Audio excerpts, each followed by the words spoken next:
নমস্কাৰ আপোনালোকে চাই আছে ইনফৰমেটিভ আসাম আজি আকৌ এটা নতুন ভিডিঅলৈ মই আপোনালোকক স্বাগতম জনাইছো এতিয়া হৈছে বিয়াৰ বতৰ আৰু আমি দেখি আছো বহুতো বিয়া আমি মুকেশ আম্বানীৰ বিয়াৰ পৰা গৌতম আদানীলৈকে বিয়া আমি দেখিলো আৰু আমাৰ ওচৰে পাজৰে হৈ থকা বহুত বিয়া দেখিলো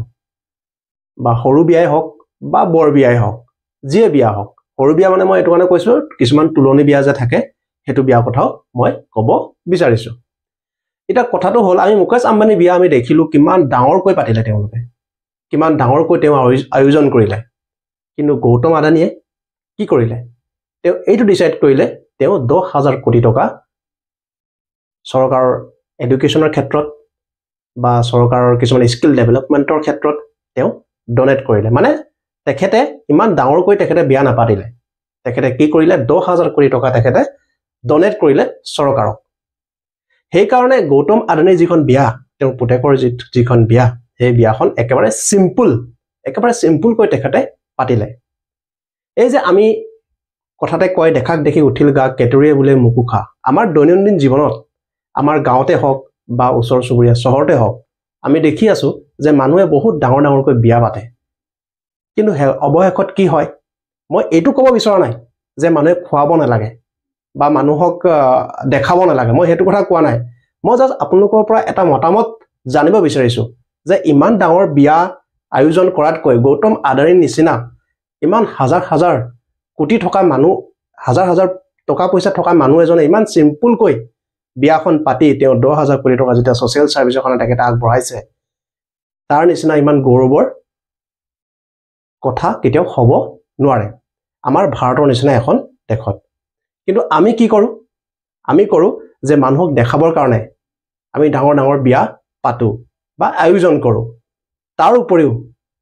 আমি আঠুৱা চাই ঠেং মেলিব নাজানো আঠুৱা চাই ঠেং যদি আমি নেমেলো পিছত কিন্তু আমাৰ বহুত অসুবিধাৰ সন্মুখীন হয় সো মই আপোনালোকৰ পৰা এটো কথা জানিব বিচাৰিছো যে মুকেশ আম্বানীৰ বিয়া আপোনালোকে পাতিব নে গৌতম আদানীৰ নিচিনা একেবাৰে সিম্পল কৈ আপোনালোকে বিয়াখন পাতিব এতিয়া যে মই যে কলো আঠুৱা চাই ঠেং মেলাৰ কথা যে কলো সাপোজ বিয়াখন পাতিবৰ কাৰণে আমাক বহুত টকাৰ প্ৰয়োজন হয়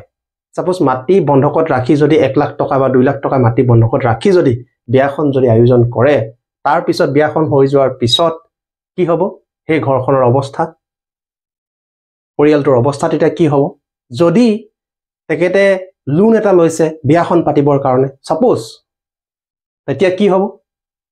তেতিয়া তেওঁলোকৰ ফ্যামিলিটো কি হ'ব সেই কাৰণে মানুহে যিকোনো এটা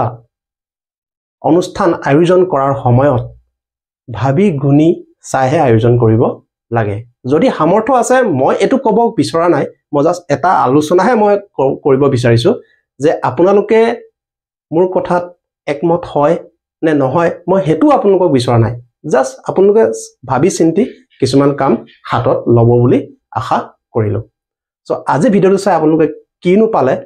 মোক কিন্তু কমেন্টত জনাবলৈ নাপাহৰিব আৰু আপোনালোকে চাই থাকিব ইনফৰমেটিভ আসাম